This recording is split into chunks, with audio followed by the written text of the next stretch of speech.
ರೋಹು ಮೀನು ಸಾಕಾಣಿಕೆ ಅತ್ಯಂತ ಲಾಭದಾಯಕವಾಗಿದ್ದು ಸಾಕಷ್ಟು ಮತ್ಸ್ಯ ಕೃಷಿಕರು ಇದನ್ನ ಉದ್ಯಮವನ್ನಾಗಿ ಮಾಡಿಕೊಂಡಿದ್ದಾರೆ. ರೋಹು ಮೀನು ತಿನ್ನುವುದರಿಂದ ಆರೋಗ್ಯಕ್ಕೆ ವಿವಿಧ ಲಾಭಗಳಿವೆ. ಹೃದಯದ ಆರೋಗ್ಯ ವೃದ್ಧಿ. ರೋಹು ಮೀನು ಅಸಂತೃಪ್ತ ಒಮೆಗಾ 3 ಕೊಬ್ಬಿನಾಮ್ಲಗಳನ್ನ ಹೊಂದಿದ್ದು ಈ ಮೀನನ್ನ ತಿಂದರೆ ಹೃದಯದ ಆರೋಗ್ಯ ಉತ್ತಮವಾಗುತ್ತೆ. ಹೃದಯಾಘಾತದ ಅಪಾಯವನ್ನ ಕಡಿಮೆ ಮಾಡುತ್ತೆ. ಮೆದುಳು ಚುರುಕಾಗುತ್ತೆ. ರೋಹು ಮೀನು ವಿಟಮಿನ್ ಎ, ವಿಟಮಿನ್ ಡಿ ಹಾಗೂ ಉತ್ತಮ ಗುಣಮಟ್ಟದ ಪ್ರೋಟೀನ್ ಹೊಂದಿರುವುದರಿಂದ ಮೆದುಳು ಚುರುಕಾಗುತ್ತೆ.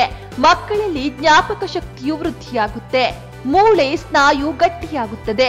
ರೋಹು ಮೀನಿನಲ್ಲಿ ಕ್ಯಾಲ್ಸಿಯಂ ಮತ್ತು ಕಬ್ಬಿಣದ ಅಂಶ ಹೇರಳವಾಗಿದ್ದು ಇದು ಸ್ನಾಯುಗಳ ಬೆಳವಣಿಗೆಗೆ ಸಹಕಾರಿಯಾಗಲಿದೆ.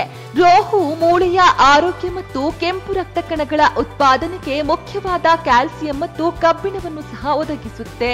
ಕಣ್ಣಿನ ಆರೋಗ್ಯಕ್ಕೆ ಉತ್ತಮ.